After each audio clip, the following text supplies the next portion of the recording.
¡Wow! Ese título. Ustedes andan muy equivocados. Wow, bueno, vamos a ver de qué se trata eso. El título fue intencional, pero el título surge del texto que vamos a estudiar el día de hoy. Ustedes andan muy equivocados. Vamos a ver de qué se trata eso. Quiero leerles antes algo que me ha parecido muy interesante y me pareció muy interesante. Quiero leérselos porque tiene que ver mucho con el tema de hoy. Es una parte, un párrafo de un escritor que se llama Lee Strobel. Él fue ateo, se convirtió al cristianismo hace algunos años. Dice: como expliqué en mi obra El caso de Cristo, por la investigación de las pruebas históricas, lo que me convenció finalmente de que la resurrección de Jesús tuvo realmente lugar. No obstante, en los años que siguieron, la resurrección ha sido objeto de nuevos y más polémicos ataques. ¿Habría conseguido la actualización de alguna de estas objeciones, me preguntaba, derribar esta columna central del cristianismo? Bart Ehrman, profesor de estudios religiosos de la Universidad de Carolina del Norte en Chapel Hill, opina que así es. Tras años de estudio, dijo, llegué finalmente a la conclusión de que todo lo que había pensado previamente respecto a las pruebas históricas de la resurrección era absolutamente erróneo. Este graduado del conservador Moody Bible Institute y del evangélico Wheaton College es ahora un notorio agnóstico. Bart Ehrman, un cristiano o un ex cristiano convertido en agnóstico. Interesante, porque la doctrina de la resurrección se ha visto bajo constantes y agudos ataques, no solo en esta época, sino también para la época de Jesús. Los debates y controversias respecto a la resurrección ya estaban a la orden del día. Y ese es el tema que vamos a hablar el día de hoy. Por eso el título, ustedes andan muy equivocados. Vamos a Marcos 12.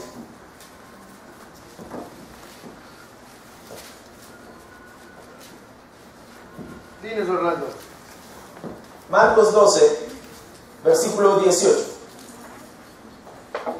Entonces ustedes llegan. Yo refresco mi garganta. Les recomiendo este libro. Se llama El caso del Jesús verdadero, de Lee Strobel, para los que tengan dudas acerca de la resurrección de Jesús. Es un libro o de la historia de Jesús, si Jesús realmente existió o no existió, si Jesús fue un invento de la iglesia, si Jesús realmente es la persona que dice que es, o si Jesús pues finalmente es, como dicen ahí, algo que está en el, ¿cómo es? En el sótano de la iglesia, una fabricación de la iglesia. Entonces, los que quieran pueden obtener este libro. Este no lo presto. Valga la aclaración. Tampoco lo vendo. Pero se consigue. Se llama El caso de Jesús verdadero, de Lee Strobel. Él fue un ateo, pues, digamos que profeso, es abogado y periodista, y la razón como llegó a creer en Jesús, a creer en el cristianismo, fue a través de las evidencias, rastreando las evidencias. O sea, concluyó que en realidad Dios existe y que la resurrección fue un hecho histórico. Vamos a Marcos 12, 18. Entonces los saduceos, que dicen que no hay resurrección, fueron a verle y plantearon un problema. Siguen los planteamientos de los problemas, ¿no? Maestro, Moisés nos enseñó en sus escritos que si un hombre muere y deja a la viuda sin hijos, el hermano de ese hombre tiene que casarse con la viuda para que su hermano tenga descendencia. Ahora bien, había 7 hermanos. El primero se casó y murió sin dejar descendencia. El segundo se casó con la viuda, pero también murió sin dejar descendencia. Lo mismo le pasó al tercero. En fin, ninguno de los 7 dejó descendencia. Por último, murió también la mujer. Cuando resuciten, ¿de cuál será esposa esta mujer, ya que los 7 estuvieron casados con ella? ¿Qué pregunta? ¿Verdad? Dijeron, ahora sí lo ponchamos. Si los fariseos y los herodianos no pudieron, nosotros sí. Especialmente con el asunto de la resurrección. Ahora sí lo cogimos en frío. Versículo 24. ¿Acaso no andan ustedes equivocados? Le replicó Jesús. Es que desconocen las Escrituras y el poder de Dios. Cuando resuciten los muertos, no se casarán ni serán dados en casamiento, sino que serán como los ángeles que están en el cielo. Pero en cuanto a que los muertos resucitan, ¿no han leído en el libro de Moisés, en el pasaje sobre la zarza, cómo Dios le dijo, yo soy el Dios de Abraham, de Isaac y de Jacob? Él no es Dios de muertos, sino de vivos. Ustedes andan muy equivocados. Ahora ya saben de dónde salió el título. Interesante. El tema de este pasaje no es el matrimonio, como podrían llegar algunos a pensar. El tema es la doctrina de la resurrección siendo cuestionada astutamente por un grupo religioso conocido como los saduceos y defendida efectivamente por Jesús. Ese es el tema. O sea, el tema aquí es la resurrección siendo cuestionada y defendida por Jesús. Entonces, lo primero que yo veo en el texto es el cuestionamiento de los saduceos. Ahora, ¿quiénes son estos saduceos que menciona la Biblia? Vamos a hacer un poquito de contexto histórico. Esta es la única vez que aparecen los saduceos en el Evangelio de Marcos. Y su intervención les es totalmente característica. Los saduceos no eran una denominación mayoritaria en el judaísmo. Eran aristócratas y ricos. Agrupaban a la mayor parte de los sacerdotes. Solía ser un saduceo el que ocupaba el puesto de sumo sacerdote. Interesante. En cuanto a ricos y aristócratas, eran naturalmente colaboracionistas, pues querían conservar sus comodidades y privilegios. Fue de entre ellos de donde salían los que estaban dispuestos a colaborar con los romanos en el gobierno del país. Eran muy diferentes de los fariseos en varios aspectos. Primero, aceptaban solo las sagradas escrituras y concedían una importancia suprema al Pentateuco. ¿Cuál es el Pentateuco? 5 primeros libros. ¡Bien!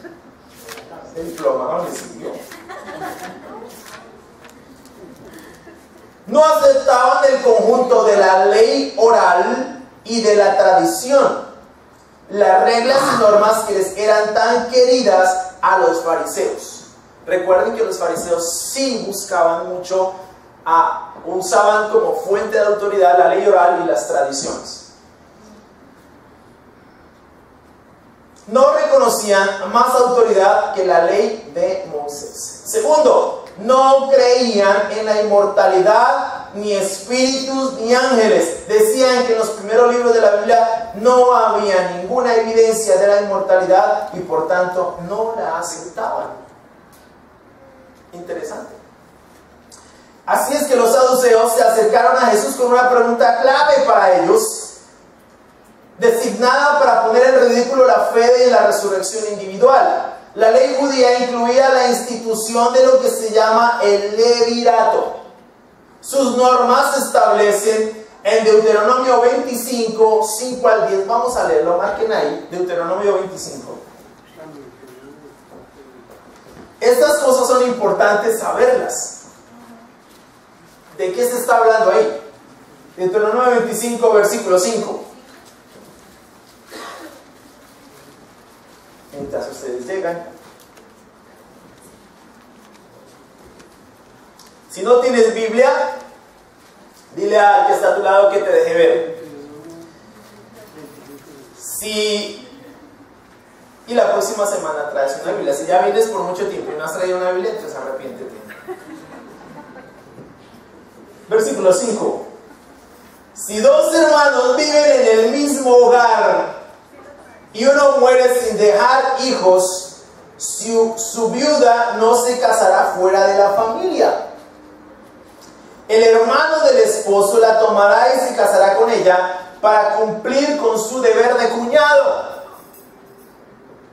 El primer hijo que ella tenga llevará el nombre del hermano muerto, para que su nombre no desaparezca de Israel.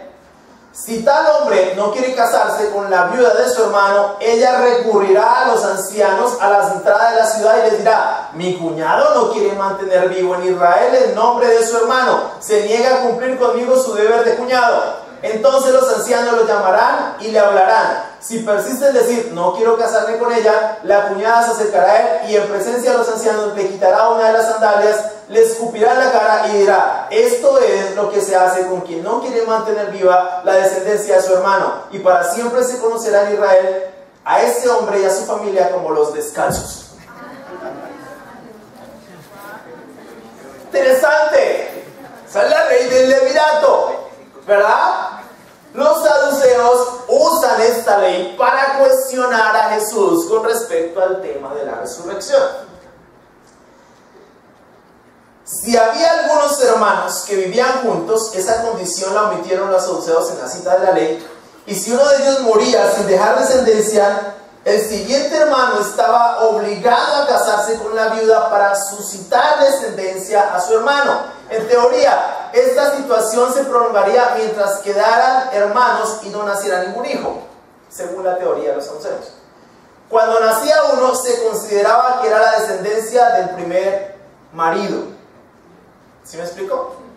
O sea, no se consideraba descendencia del hermano, sino del primer marido. Está claro que el propósito de esta ley era asegurar dos cosas. Primera, la continuación del nombre de la familia. Y segunda, que la propiedad siguiera perteneciendo a la familia. De hecho, aunque nos parezca muy extraño, había disposiciones semejantes en la ley griega. Si un padre griego tenía unas propiedades considerables y no tenía nada más que una hija, ella, como era mujer, no podía heredar directamente. El heredero directo tendría que ser o su marido o su hijo. Pero si la hija estaba soltera, el padre podía dejarle su propiedad y su hija al que le escogiera. Para heredar la propiedad, tenía que casarse con la heredera, aunque tuviera que divorciarse de la mujer que ya tuviera. Y si en tales circunstancias un padre moría sin hacer testamento, el pariente más próximo podía reclamar a la hija heredera como su mujer. De nuevo nos encontramos con el mismo principio. Todo el asunto estaba diseñado para mantener la familia y para retener dentro de ella la propiedad, en el caso del judaísmo. La cuestión que presentaron los saduceos, por tanto, era un caso exagerado, con una historia de 7 hermanos, pero era un problema legal perfectamente posible entre los judíos. La pregunta de los saduceos era sencillamente esta: si según la ley del levirato una mujer había estado casada sucesivamente con 7 hermanos, si hay tal cosa como la resurrección, ¿de cuál de ellos sería esposa cuando llegara la resurrección? Pensaban que haciendo esta pregunta dejaban totalmente en ridículo la idea de la resurrección. No es diferente ahora. La doctrina de la resurrección de Jesús, que se constituye como las primicias de la resurrección de los muertos, ha sido ampliamente cuestionada y atacada. No solamente para esa época, pero ya para esa época había problemas. Pero en esta época también. En esta época la gente duda de la resurrección. Muchos escépticos dudan de la resurrección. El problema es que hoy no son muchos, pero son muy influyentes. Por ejemplo, Pat Ehrman, a mi juicio, es uno de los teólogos, porque él es teólogo. Estudió en 2 seminarios cristianos, Wheaton College, y el otro, ¿me acuerdo si me olvidó? Sí. Después de los 45 no le pasa eso. Chapel Hill, Carolina del Norte, y es profesor allí. Entonces, este señor es uno de los teólogos ateos más influyentes en el mundo. Mucha gente lee sus libros y muchos cristianos han declinado en su fe al leer a Bart Ehrman, porque los argumentos que presenta Bart Ehrman son argumentos consistentes, son argumentos investigados. Ahora, es un tipo que tiene 2 doctorados. Entonces, no estamos hablando con un aficionado, o no estamos hablando de un aficionado. Estamos hablando de un señor muy formado y que está debatiendo y está poniendo en duda la resurrección. Entonces, ¿qué hacemos frente a ese tema? ¿Cómo respondemos? Porque si ustedes se dan cuenta, los saduceos también eran gente muy preparada. Eran los aristócratas. De los saduceos salía el sumo sacerdote. O sea, no estamos hablando tampoco con aficionados. Es más, los saduceos solamente tenían como fuente las sagradas escrituras.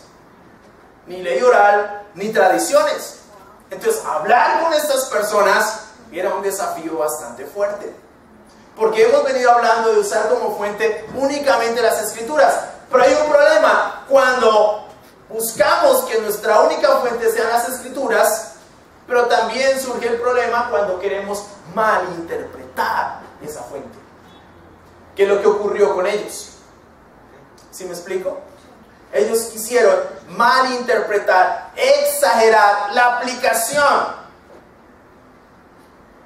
Es evidente, según Jesús, que en la resurrección obviamente vamos a ser como los ángeles. Ya no vamos a estar, no nos vamos a casar porque no hay necesidad de reproducirnos. 1. 2, no vamos a tener, el único placer que vamos a tener en la eternidad será disfrutar y deleitarnos en Dios. Amén. Entonces seremos criaturas diferentes. Según esto, muy seguramente nos vamos a reconocer, pero ya no vamos a sentir lo que sentimos ahorita. Ahora, eso es tema de otro sermón, ¿cierto? Claro. Es tema de otro sermón, pero según del pasaje se desprende eso. O si no, los saduceos no preguntarían algo así. Y Jesús les hubiera dicho, no, en la eternidad no nos vamos a reconocer. No, absolutamente, posiblemente sí nos vamos a reconocer, pero obviamente vamos a resucitar incorruptibles. Es decir, no vamos a sentir los apetitos y los deseos que sentimos hoy en día. ¿Sí me hago entender? El único deleite en la eternidad, el único placer en la eternidad será disfrutar de nuestro Señor para una eternidad. Amén. Eso va a ser lo único que vamos a disfrutar allí. ¿Listo? Entonces, la resurrección ha sido ampliamente cuestionada. Muy cuestionada. Y sé que aún entre nosotros pueden haber personas que dudan de la resurrección. Muy seguramente, cuando tú lees las escrituras, aun cuando accedes a la información en internet, puedes llegar a concluir, oye no, eso de la resurrección es un carretazo. Es una mentira. Eso no es verdad. Nos engañaron. Bueno, quiero leerles algo de este libro, de cómo definitivamente ha sido cuestionada la resurrección, para que se den cuenta que no es un juego lo que estamos viviendo hoy en día. En los días previos a las celebraciones de la Semana Santa de 2007, se emitió un documental de televisión que ha contribuido a acentuar el escepticismo acerca de la resurrección.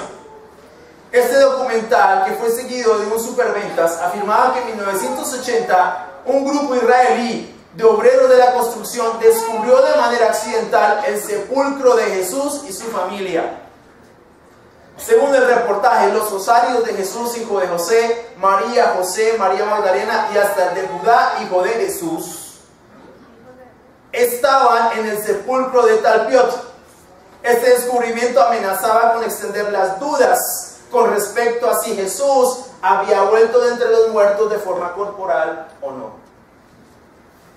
A la vanguardia de los desafíos más recientes de la resurrección están los estudios musulmanes. Estos entienden claramente que desacreditar la resurrección significa nada menos que rebatir la verdad del cristianismo. Los musulmanes creen que el Corán afirma que Jesús no murió en la cruz y mucho menos se levantó de entre los muertos.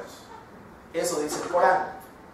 Shabir Ali, un destacado apologista musulmán, ha afirmado que se esperaba que el Mesías fuera victorioso y que por tanto un Mesías crucificado es tan contradictorio como un círculo cuadrado, un triángulo de 4 lados o un soltero casado. Shabir Ali es un tipo muy teso. Es otro de los contradictores del cristianismo y del ateísmo. Douglas Jacobi ha debatido con Shabir Ali. Y es interesante los argumentos de Shabir Ali. Es un musulmán. O sea, lo que quiero que entendamos es que nosotros como cristianos tenemos que tomar en serio la resurrección. Y tenemos que profundizar de tal manera que definitivamente nosotros estemos anclados firmemente y podamos defenderla, no solamente de los ataques externos, sino de nuestros propios ataques internos. De nuestras dudas, que son las que más nos acosan. Tenemos que debatir muchas veces contra nosotros mismos.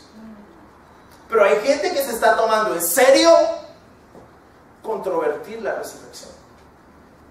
Pero muchos de nosotros hoy en día, muchos cristianos hoy en día, son analfabetas bíblicamente. No saben nada de la Biblia, absolutamente nada. Así es. No saben, no han leído sus Biblias en sus vidas una sola vez completa. Imagínate.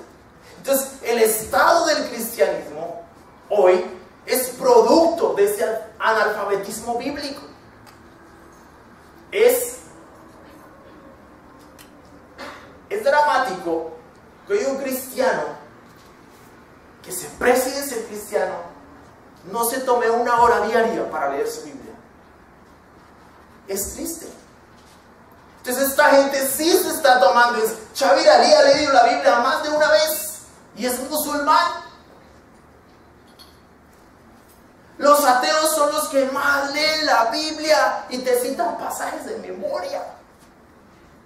¿Cuántos pasajes de memoria no sabemos nosotros? Eso nos tiene que ayudar a entender, bueno, ¿qué estoy haciendo yo con mi Biblia?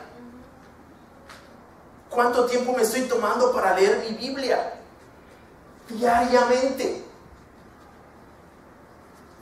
De verdad tenemos que tomarlo en serio, porque los escépticos se lo están tomando en serio. Y están literalmente destrozando a muchos cristianos en su fe. Si tú estás estudiando la Biblia con nosotros, tú tienes que leer tu Biblia. Necesitas leer tu Biblia. Porque ¿cómo te vas a asegurar que lo que te estamos diciendo es verdad? ¿Cómo? Si tú quieres ser un discípulo, tú tienes que leer tu Biblia. Yo sé que te han puesto la tarea de leer 3 capítulos diarios de Juan. Eso es muy poquito. Eso es muy poquito. 3 capítulos se lo lees en 10 minutos. Esos tipos se toman horas leyendo la Biblia. Leyendo la Biblia. Douglas Jacobi lee su Biblia entera 2 veces al año. 2 veces al año. Ha leído la Biblia 25 veces entera.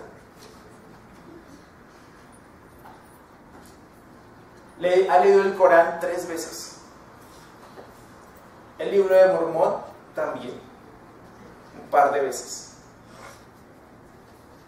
Digo, es que si nosotros realmente queremos tomar en serio nuestra fe, si queremos realmente ser cristianos profundos, tenemos que leer más de 2 versículos al día.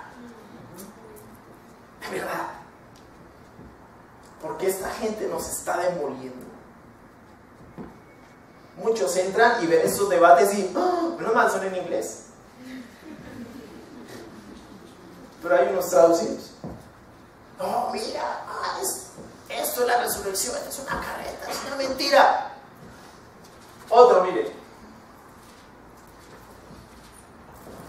Entre tanto, los ateos han estado ocupados en el montaje de críticas de la resurrección cada vez más intensas. En el año 2005, Prometheus Books publicó una ambiciosa antología de 545 páginas titulada The Empty Tomb, la tumba vacía, en la que escépticos como Michael Martin y Richard Carrier presentan sus explicaciones alternativas al acontecimiento de la resurrección. En la introducción de esta obra, Robert Price, miembro del Seminario de Jesús, es enfático. Jesús, declara Price, está muerto. En el año 2006, y evidenciando la continua curiosidad del público acerca de Jesús, 2 ataques a la resurrección llegaron a la lista de bestsellers del New York Times. En su libro The Jesus Papers, los papeles de Jesús, Michael Baggin sostiene que Poncio Pilato no quería dar muerte a Jesús porque se había estado instando al pueblo a pagar en sus impuestos a Roma. ¿Cómo podía Pilato juzgar, no digamos condenar, a un hombre que a primera vista estaba apoyando la política romana? Preguntó Baggin. De haber procedido a condenar a un partidario tan firme de Roma, Pilato mismo habría sido acusado de abandono del deber. Un libro de 545 páginas argumentando en contra de la resurrección. Fue entonces cuando Pilato urdió una conspiración, dijo Baggin, ordenó públicamente que Jesús fuera crucificado para aplacar a las autoridades religiosas que le querían muerto, pero al mismo tiempo acordó que Jesús fuera secretamente descolgado de la cruz cuando estuviera todavía vivo. Al fin y al cabo, dijo Baggin, no es imposible sobrevivir a una crucifixión. Y hay otros muchos. James D. Tabor, doctorado en estudios bíblicos por la Universidad de Chicago y actualmente catedrático del Departamento de Estudios Religiosos de la Universidad de Carolina del Norte en Charlotte, ofreció su propia hipótesis en The Jesus Dynasty, la dinastía de Jesús, un libro del que Arthur Drosch, profesor del Nuevo Testamento, dijo, bien podría inaugurar una nueva fase en la búsqueda del Jesús histórico. Tabor afirma que el sepulcro de Jesús quedó vacío no porque se produjera una resurrección, sino porque el cuerpo de Jesús fue cambiado de lugar y enterrado después en otro por los miembros de su familia. En una contundente declaración, Tabor revela incluso el lugar en que Jesús puede haber sido sepultado, fuera de la ciudad de Galilea de asfalto. Esos son los argumentos. Profesionales. No estamos hablando de gente aficionada. Estamos hablando de tipos muy bien preparados que están debatiendo en contra de la resurrección, escribiendo libros, produciendo material en contra de la resurrección. Y muchos, y a mí me preocupa, que el 75% de los pastores en este país no están formados teológicamente para responder a estos desafíos. Son ignorantes en el púlpito. Hay muchos líderes religiosos en nuestro país que ni siquiera se han convertido, pero están predicando. ¿Qué le están dando de comer a la gente? Dudas. ¿Te imaginas eso? Y hay una cantidad de gente escuchando sus enseñanzas y sí, sensei, sí, eso es. ¿Verdad?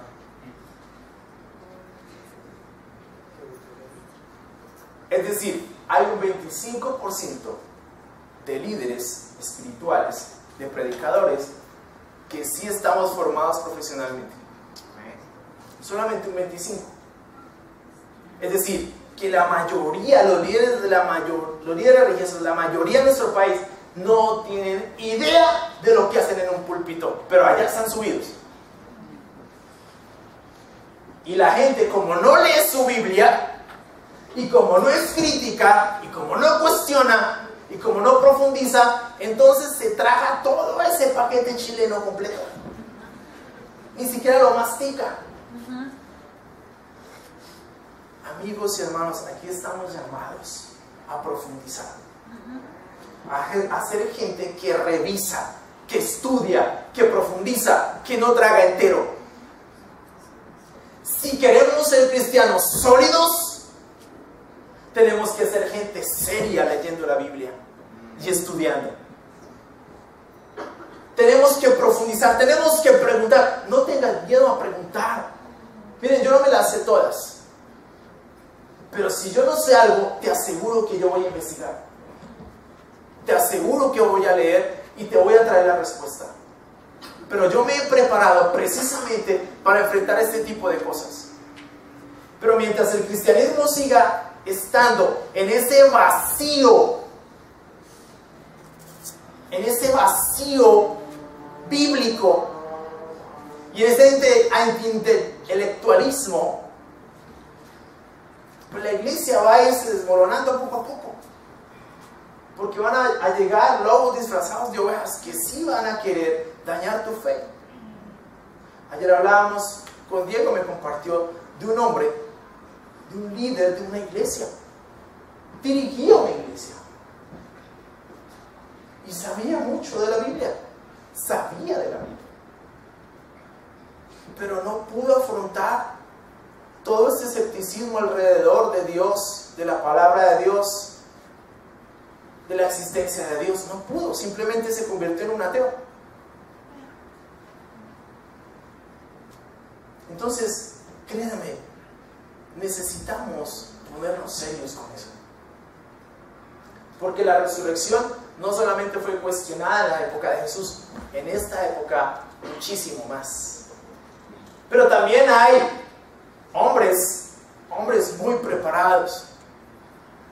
Mike Licona, William Lane Craig, Gary Habermas, que es un filósofo, doctorado en filosofía de la religión y teología, 2 doctorados tiene este señor.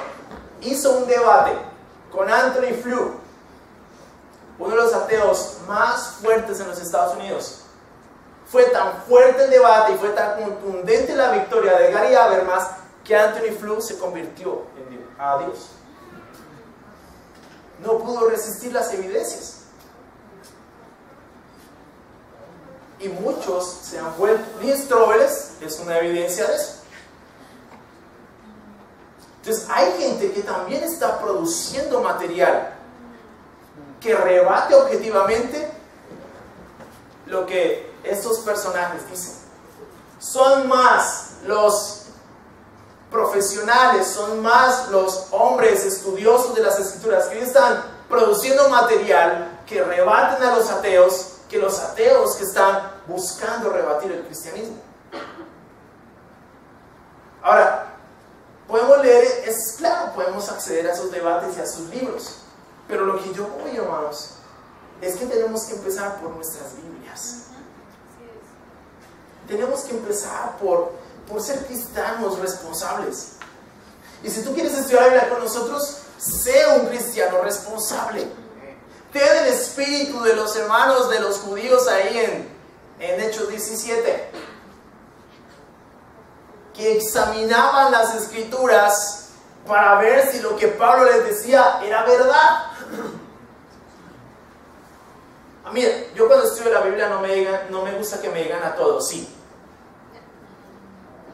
No me gusta. De hecho, les hago trampas. Así que si quieres estudiar la Biblia conmigo, pues estudia la Biblia conmigo. Porque no me gusta que me digan a todos sí, sí, sí, sí, sí, sí, sí, sí, sí. No, hay muchas cosas aquí que se toma más que un sí, sí, sí para entenderlas. ¿Y qué buscamos? Gente con una fe sólida. Aquí no estamos buscando lavarle el cerebro a nadie intelectualmente. Moralmente sí, pero intelectualmente no. Ni estamos buscando engañar a nadie, ni traficar con la palabra de Dios, como dice Pablo. Estamos buscando enseñar la verdad de las Escrituras. Y eso toma compromiso tanto de un lado como del otro. Entonces, cuando tú vienes acá, aquí vas a escuchar la predicación de las Escrituras. No te voy a entretener con nada, porque mi labor no es entretener a nadie. Mi labor es predicar el mensaje. Amén. Y eso es lo que voy a hacer. Y es lo que vas a escuchar. Y tal vez te bote cosas difíciles de entender. Bueno, ve a tu casa y las meditas y las piensas. Todo no te lo voy a dar masticado, pero vas a escuchar cosas que te van a llevar a pensar, tipo, ¿qué es lo que está diciendo? ¿Cómo así? ¿Qué es eso? Pero eso es intencional. Mi idea es que tú vayas e investigues y preguntes. No que tragues entero. No predicamos una fe ciega. Porque la fe no es ciega. La fe es razonable. Es razonable ser un hombre de fe. Por supuesto que es razonable. Entonces vamos a las Escrituras y razonamos desde las Escrituras. Y buscamos entender desde las Escrituras qué es lo que la Escritura nos quiere decir.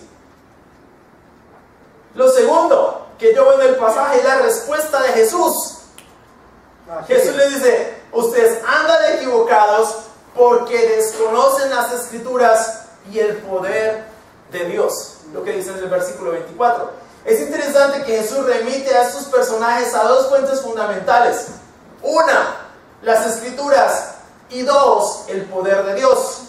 Este último, en esencia, es un atributo de su carácter que se puede conocer plena y verdaderamente a través del estudio de las Escrituras.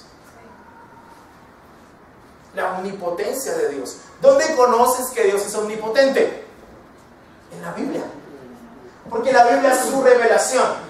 Jesús nunca acudió a las tradiciones religiosas de trazo humano para argumentar y enseñar respecto a las doctrinas bíblicas. Jesús siempre usó las Escrituras. Por ejemplo, vamos a Lucas 10:26.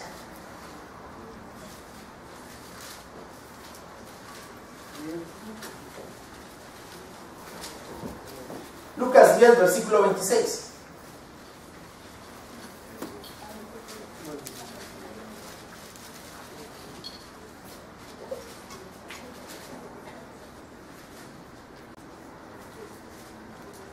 Aquí le preguntan a Jesús, maestro, ¿qué debo hacer para heredar la vida eterna? Y se lo pregunta un experto en la ley. Jesús le dice, ¿qué está escrito en la ley? ¿Cómo la interpretas tú? ¿A dónde lo remitió? A la Biblia.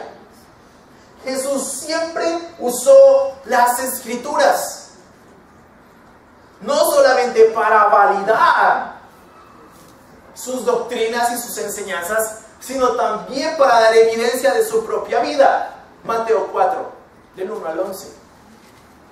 ¿Cómo le rebate Jesús a Satanás? La Escritura dice, no solo de pan vivirá el hombre, sino de toda palabra que sale de los labios del Señor. ¿Cómo enfrentas tú tus tentaciones? ¿Cómo enfrentas tú tus luchas? ¿A dónde vas cuando tienes dudas de cómo tratar a tu esposa? ¿De cómo educar a tus hijos? ¿De cómo construir tu vida moralmente? ¿A dónde vas? ¿Qué lees? ¿La Biblia?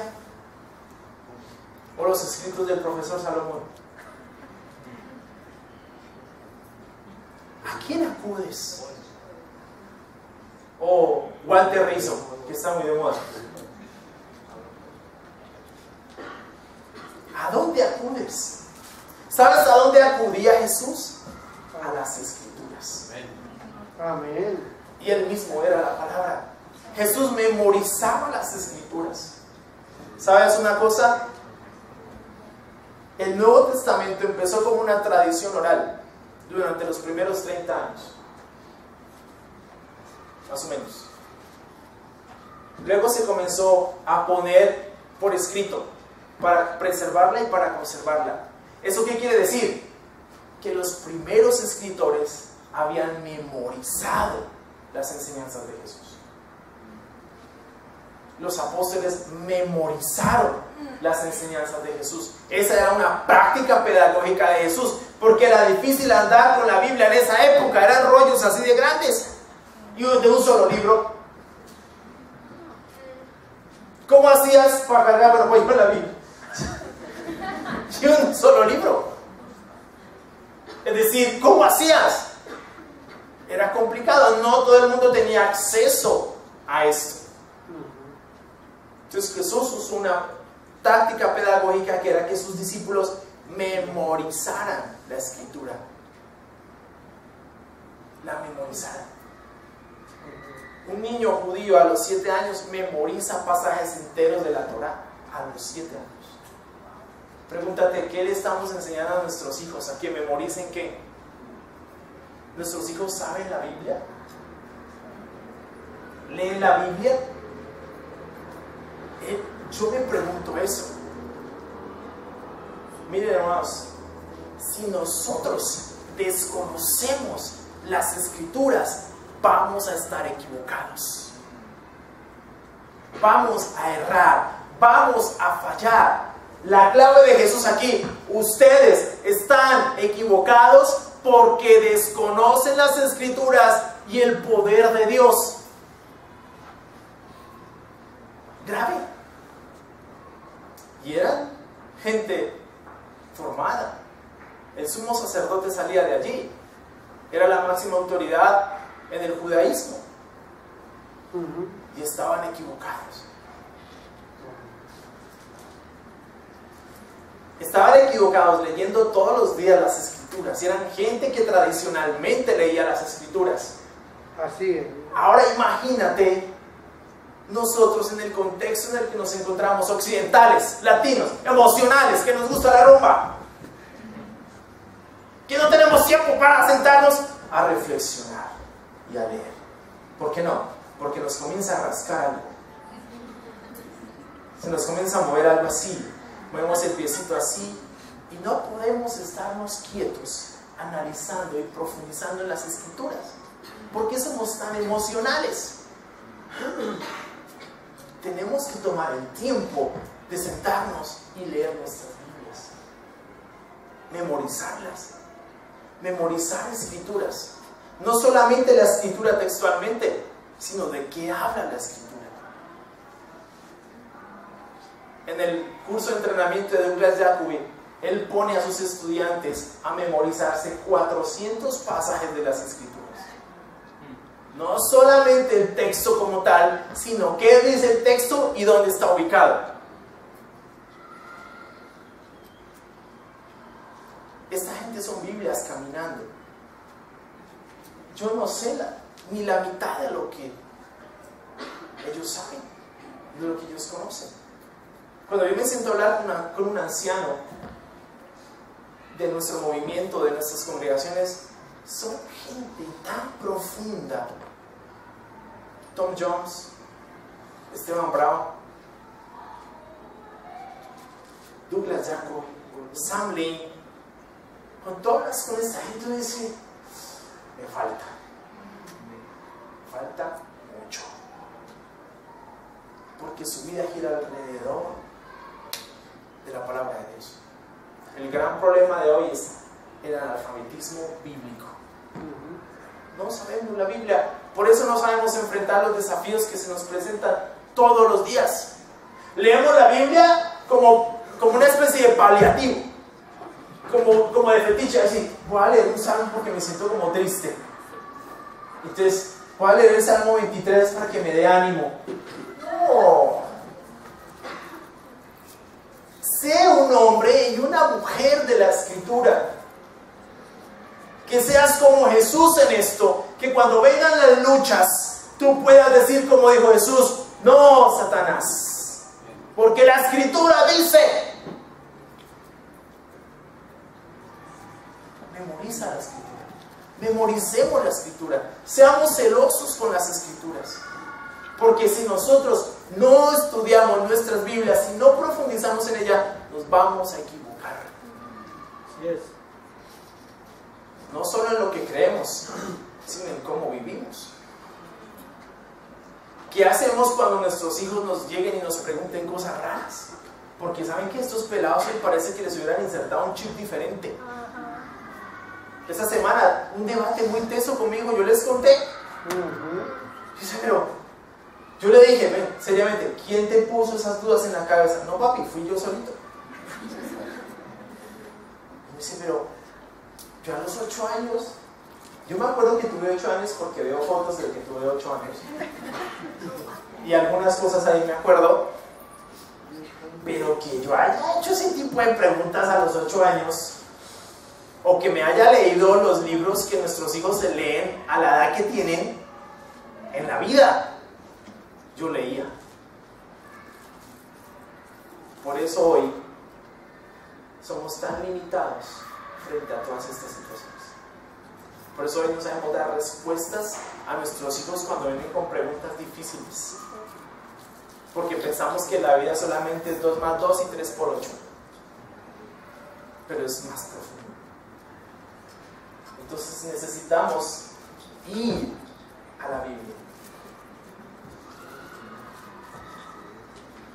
la explicación de Jesús.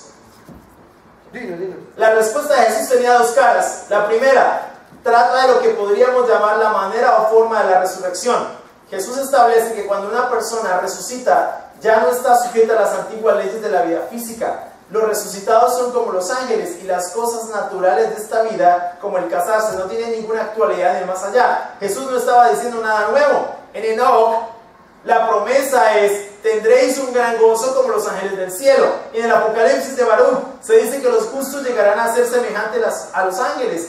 Y en los mismos escritos rabínicos se decía que en la vida venidera no existe el comer ni el beber, el engendrar hijos, el regatear, los celos, el odio y las peleas, sino que los justos se sentarán con coronas en las cabezas y estarán satisfechos con la gloria de Dios.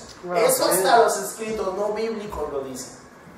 El punto de vista de Jesús es que era que la vida venidera no se podía concebir en los términos en esta vida presente. Segunda, trata del hecho de la resurrección. Aquí se enfrenta con los saduceos en su propio terreno. Ellos insistían en que el Pentateuco, que era su única autoridad, no había ninguna prueba de la inmortalidad, pues del Pentateuco saca Jesús su prueba.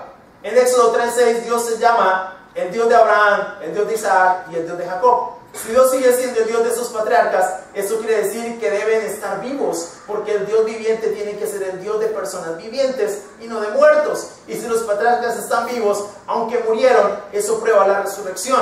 En su propio terreno y con un razonamiento al que ellos no podían poner pegas, Jesús derrotó a los saduceos. Cabe señalar que si bien hablamos de los muertos, en realidad no los hay. Deberíamos hablar más bien de los que han muerto, pero que ahora siguen viviendo en otra esfera que no es terrenal. La muerte es un acto, una transición, un pasaje a otra vida. Es evidente que la resurrección es un hecho histórico confirmado por la Biblia como revelación de Dios y documento histórico, y por las pruebas de historiadores y apologistas que parten del fundamento bíblico y el rastro histórico para dejar bien establecido este evento, columna vertebral del cristianismo. La resurrección es real. 1 Corintios 15 nos habla de la resurrección. Pero si nosotros creemos en la resurrección, tenemos que vivir con la ética de la resurrección. Colosenses 3.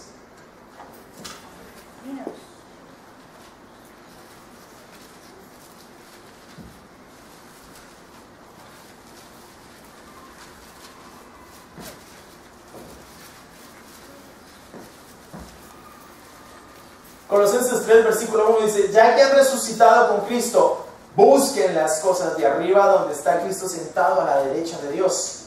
Concentren su atención en las cosas de arriba, no en las de la tierra, pues ustedes han muerto y su vida está escondida con Cristo en Dios. Cuando Cristo, que es la vida de ustedes, se manifieste, entonces también ustedes serán manifestados con Él en gloria.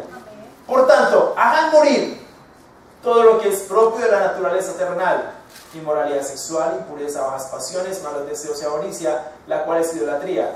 Por estas cosas viene el castigo de Dios. Ustedes las practicaron en otro tiempo cuando vivían en ellas. Pero ahora abandonen también todo esto: enojo, ira, malicia, calumnia, lenguaje obsceno. Dejen de mentirse unos a otros, ahora que se han quitado el ropaje de la vieja naturaleza con sus vicios y se han puesto de la nueva naturaleza que se va renovando en conocimiento a imagen de su Creador. Hay una ética de la resurrección, y esa ética de la resurrección es buscar las cosas del cielo. En pocas palabras, es buscar ser espirituales. Si no hay resurrección, como dice Pablo, entonces nuestra fe es algo vano. Estamos sentados aquí perdiendo el tiempo. 1 Corintios 15 habla de eso. Pero si la resurrección existe, entonces nosotros tenemos que vivir con una ética de la resurrección. ¿Cuál es? Buscar las cosas del cielo. Es lo que yo llamo la ética de la resurrección. Hay una ética de la cruz. ¿Cuál es esa? Morir al pecado. Entonces tenemos que vivir en esas dos éticas: muriendo al pecado y buscando las cosas del cielo. Es como tenemos que vivir como cristianos. Y es interesante que Jesús rebate el argumento de estos personajes usando la fuente de autoridad que ellos tenían. ¿Cuál? La Biblia. La ley de Moisés. El pasaje de Éxodo, bien interpretado. Dios no es un Dios de muertos, sino de vivos.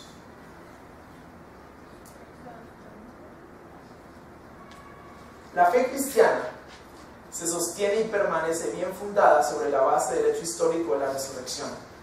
No hay duda que Jesús resucitó, y si es así, debemos vivir conforme a la ética de la resurrección. Que no llegue Jesús y nos diga: ustedes están equivocados porque desconocen las Escrituras y el poder de Dios. Muchas gracias, hermanos.